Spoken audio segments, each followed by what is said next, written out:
and good morning. Welcome. Thank you again for tuning in. I have a video here that I want to share. It's from Sebastian, I guess a fellow YouTube personnel. So it's about Brad Garlinghouse, Ripple, the crypto industry, unlikely champion. That is the title. Brad Garlinghouse is basically going over I uh, going over Ripple's the case with SEC and um, lots of other personal information. I really strongly suggest that you guys go ahead and check out this video. 30 minutes. I mean, it's over my time that I wanted to show this, but yeah, let's listen to the half of the video. Half of the video what Brad Garlinghouse. I have to say, this was uploaded 4 days ago, so I'm speculating that it was recently recorded. All right, let's do this, baby. Let's do this, baby. Let's do it together. Thanks so long. That was why I originally started looking into it, ironically enough. But I do think it was never, it was positioned as like a speculative commodity, but it was never a security. It was never, to your point, it was never an ownership interest in the network. It was never an ownership interest in the company. There was a company that was very integrally involved in terms of driving some of these institutional customers, but even the demand that you all were driving was for a bridge currency as contemplated. Yeah. And I spent a little bit of time with your team talking about this, back then and even before 2017. The closest comparison in that era, I think, was a company you worked at. Consensus, the company, was building on top of the Ethereum ecosystem and owned Ethereum. And I think was a relatively speaking, the most comparable consensus is to Ripple as ETH was to XRP. And then both companies were active in those ecosystems trying to drive adoption. Well, I was only at consensus for like 8 weeks, so I'll let Joe fight that battle. But I think we agree on the substance of a bridge currency is not a security. And so the lead up with and the discussions with the SEC, you didn't even bother going with your lawyers at first. You're having a frank conversation. You're doing the whole come in, talk to us, engage with us. You kind of got roped in to the honeypot, but did you get a sense, post-ICO crash, in some of your interactions with the SEC that things were starting to trend in the wrong direction? Or up until the day that things went sideways? No, we had a sense. I mean, look, so I remember when I first met with the SEC, the SEC had set up this innovation group run by a woman like Val Stepanek, and she became kind of the crypto czar. And look, they were purportedly just, hey, we want to understand. We went in to kind of just educate them, and frankly, as I was going around the world, meeting with central bankers around the world, talking to them about here's how Ripple's solution works, here's the kind of customers we're signing, here's how we use XRP, we're one participant in the XRP ecosystem. And so the first meeting I had, Jay Clayton was there, and not once did anyone say to me in this meeting that, and by the way, again, no lawyers from Ripple were there, it was me and David Schwartz. And there's never even a suggestion that XRP was a security, and I thought it was a very constructive meeting just to talk about how Ripple was using XRP and how the whole kind of crypto landscape looked. Now, to your question, when did we get a sense that like the tone had shifted? About a year after that, we got a letter, and now lots of people got these letters. In my judgment, the SEC has gone cuckoo for Cocoa Puffs and just blasting out these investigative letters. But the first letter we got was simply hey, we're looking into this, it's informal, we want your voluntary cooperation, and literally there's a sentence in there that says, we've made no determination about what we view XRP as, but we want to, blah, blah, blah. Now, what's interesting about that is, that happened in, I think in 2019, we got that letter, and we're like, oh, okay, like more active engagement, we're happy to cooperate, and again, one of the ironies here, I know you're pacing how we get into the lawsuit, but in that letter, it references there's been no determination made. Yet they sued us and me personally, suggesting that from 2013 to 2020, I should have known the whole time that XRP was a security. My attitude is like, I was in your office multiple times. Not once did someone tell me that they viewed XRP as a security. So it's a little bit, I think, and the judge involved in the case, and I'm getting kind of the deep end here just for a second. just recently, the judge had a ruling about some discovery things, and she described the SEC, one, as being hypocritical, two, as not following a faithful allegiance to the law. That's a quote. This is a federal government agency that works for us, right? Like, it's part of the government. We should feel outrage. Like, the idea that now everything under Gary Gensler's view is a security is crazy talk. And I think it does go back to, I know I'm ranting for a minute, just give me one more second. Look, I think you have to go back to first principles. I mean, you can rant as long as you want about Gary Gensler. My marketing team is relieved. I see I'm getting looks over. No, it's me, not him. Not me. Exactly, it's safe space. Look, I think we have to go back to first principles. The United States Securities and Exchange Commission is granted authority by legislation from Congress. The 1933 Securities Act describes a security as an investment contract. So everybody talks about the Howey test. If you read the recent summary judgment motion, the point we're making is there's no investment contract. You don't even get to the Howey test. Ripple, the company, and Brad Garlinghouse, the individual, I didn't enter into a contract with anyone who bought XRP. There's no investment contract. If there's not a contract, how do you even get to the Howey test? So look, I do think the SEC is kind of gone cuckoo for Cocoa Puffs, and I do think in some positive way, it's catalyzing all of us to write to our legislatures, to donate to people we want to get elected, and I think the pendulum may swing a little bit of a smackdown to the SEC. I think that's what folks are hoping for. One question I want to pose, because you brought up consensus. You have had as part of your strategy, at times, unfavorable comparisons to Ethereum, right? Okay, if the SEC is giving us this guidance that we were a security issuer and we should have known for all this time, how do you explain the Hinman test? And well, the Hinman test, which just so everyone's on the same page, Hinman gave a speech saying that decentralization was a measure of whether or not something is security. Yes. That's not what the law says. That was a single speech of his. Exactly. That was just a Hinman opinion, I guess. Yeah. Still, that was kind of perceived as Ethereum's getting away scot-free, even though they did this token sale, there was actual documentation, there was a white paper. They did an ICO. And on the one hand, you said there shouldn't be so much tribalism.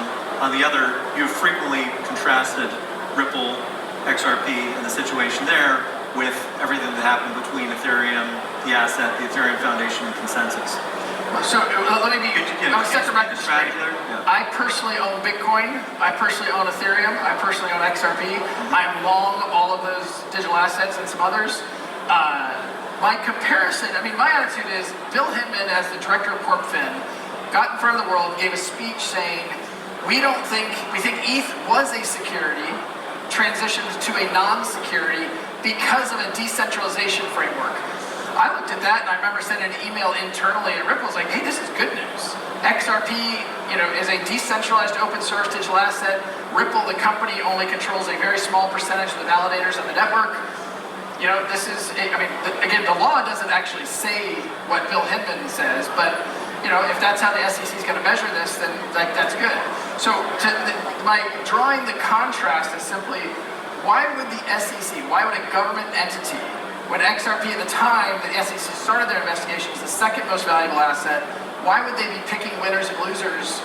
It's just not the role of a government. Well, not a capitalistic, not a democracy government. There's other governments around the world that might be in that business. But. And now, of course, apparently Ethereum is going back to not sufficiently decentralized because of the merge. Well, and the cuckoo for Cocoa Puffs is kind of like, how in the world can they say, because it went from proof of work to proof of stake, now all of a sudden it went back to being a security? Mm-hmm. It makes perfect sense to me. The X's and O's of the lawsuit itself, you mentioned you've spent $100 million pushing this, more than that. I'm sure XRP sales helped fund that, so it's a public good at this point that the decentralized community is Well, so let me be clear about that, because again, I think facts matter. Ripple only sells XRP to customers who are sending cross-border payments using our product on Bitcoin. Fair enough. That will then get distributed in the ecosystem, and then many of the folks who are not necessarily affiliated with Ripple, and they'll get traded on third-party exchanges. And as we publicly disclose to everyone, the vast majority of the XRP we sell, we repurchase. Yes. And we're very transparent about that, and we have been from the beginning. You were very early in the transparency reports. I will give you that. Which kind of backfired, because the more transparent we were, the more people... easier it was for guys like me to pick up on the disclosures. I get it. But the lawsuit itself, right? North of 9 figures, no one else is going to be able to fight this fight, basically, or very, very few teams are going to. How does this get resolved, right? Like, I mean, are you committed at this point to actually get a jury trial or some type of precedent-setting action, or is there a situation where you all would settle? Because I think everybody at this point is hoping that you go down with a fight, go the distance.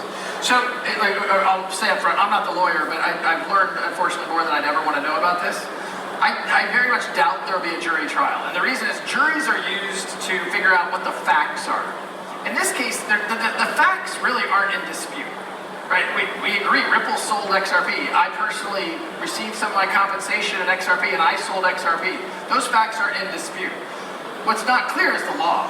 And so what the government is saying, what we're saying with these recent filings of a motion for summary judgment is, look, accept the facts as they are, just rule on the law. So by mid-November, I'll also comment briefly that the SEC has been trying to delay this thing every chance they have. We believe that by mid-November... They'll pick off smaller fish first. Yeah. Well, they're trying to set precedent. I mean, some of you following the library case, which is super interesting to follow, and I applaud the leaders there for some of their humorous tweets, which I never will click on I like because someone's watching everything I do, but I do sometimes like them. I think you just doubted yourself. Anyway, they're trying to delay it. By mid-November, we should have the motion for summary judgment fully briefed in front of the judge. Then the question is, how long does the judge take to make a ruling? We don't know. You know, it could be as little as 2 months. It could be as little as much as 6 to 8, 9 months. But I think the full case will be in front of the judge, and I doubt that you would have the judge come back and say, no, there's a dispute on the facts, let's have a trial. I don't think there needs to be a trial, and both the government and Ripple are saying we don't need a trial, just here are the facts, you should rule. And again, the fact is the SEC has to first prove that there's an investment contract. If there's an investment contract, then you apply the Howey test. And I don't think they can get past the investment contract, but if you apply the Howey test, I think they're also going to fail because there's a lot of people who buy XRP who've never heard of Ripple, and that's okay. But the idea that XRP is a security of Ripple, I just think is nonsense.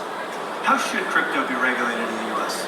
Well, by the way, it is regulated in the U.S. Like under whose oversight should some of these assets? Well, so I mean, there are a bunch of projects here in the room. I'm sure that. Like, Ripple's regulated today by FinCEN, we have a bid license in New York. I'm thinking of U.S. regulators. Outside the U.S., we have, a bunch of licenses depending on which country. But, Gary Gensler has gone out there and tried to portray, and he uses the word, crypto is the Wild West. For those of us in the industry, it's like, I don't think it's the Wild West at all. I mean, is there volatility? Yes. But, I think the vast majority of people in crypto want to follow the rules of the road. We need clear rules of the road. And for Gary Gensler, he's just added confusion to the system by, his lawsuit going after the former Coinbase employee saying that was insider trading of securities. But he's not going after Coinbase, where they were traded. He's going after the individual, I think because the individual doesn't have the money and resources that Coinbase would do to defend themselves. This is just a shitty way for a government to actually regulate. I mean, keep in mind, the SEC, one of their mission statements is to protect investors. The day that they filed the lawsuit against Ripple, $15 billion was evaporated in the XRP ecosystem. I'm not going to take Chair Gensler's defense here, but if the mission of the SEC is to protect investors, promote fair and efficient markets, and capital formation, then they're 0 for 3, and that's not going to change until there's new leadership. So I think we're on the same page there. Brad, I'll give you the last word. You can use it however you want to. You can rant against me. You can get whatever you want off your chest. You can give a spiritual enlightenment talk to the folks in the audience. I hear there's a dunk tank this afternoon. There is, Eric. Rumor is... I've got to tell you, Brad. I was going to do the whole Glenn Gary, Glenn Ross thing. but I didn't quite think the brass balls were big enough for you coming on my stage. So I'm going to give you 2 shots at the apple. At the uptake, I'll be there. 5:30, Brad Garlinghouse is going to be able to throw out the first 2 pitches. It might be 5:45 just for the record, but yes, I will be there. 5:45. The shot clock will be ticking, but we're going to give you the 2 shots at it. And I appreciate you coming on stage and appreciate you fighting a good fight, because I think this is important precedent-setting case. All of our mean tweets in the rearview mirror in terms of being on the same side of this one. So thank you. I appreciate you having me. Truly, I appreciate the invitation. I do think that these kinds of dialogues are super important to move the industry forward. And I'll just go back to my ask of everyone here, twofold. Let's all combat tribalism. It doesn't help anybody. 2, call your legislative elected official. Let them know that you care about these legislative efforts, both in the House and the Senate. We need more clarity. We can't let the SEC run roughshod over this industry in the United States. Thank you, Ryan Norman.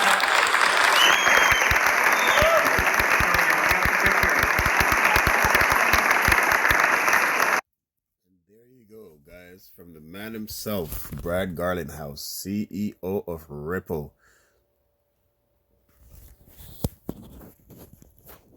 Hope you enjoyed the video, and until next time, guys.